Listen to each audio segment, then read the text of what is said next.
Number 10. Last question na to, class, ha? 10 points to. Sana madali lang itanong ni ma'am. Mukhang mapaperfect ko to ah. Ano ang full name ni Jose Rizal?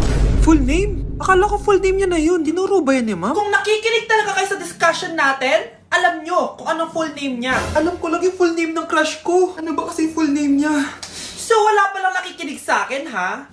Sige, perfect sa exam ang makakasagot sa akin. Ah, ma'am, alam ko po. Okay, Cheska, ang full name ni Jose Rizal ay Jose Protasio Rizal Mercado y Alonso Rialonda. Very good! Perfect ka na, ha? Yes, thank you, ma'am. Ma'am, bakit pa ba namin kailangan pag-aralan yung full name ni Rizal? Itatanong ba yun sa amin kapag mag-a-apply na kaming trabaho? Oo nga, ma'am. Parang di naman kailangan pag-aralan yan. Perfect na sana ako eh. Pinag-aaralan natin siya kasi marami siyang nagawa at naiambag sa bayan natin.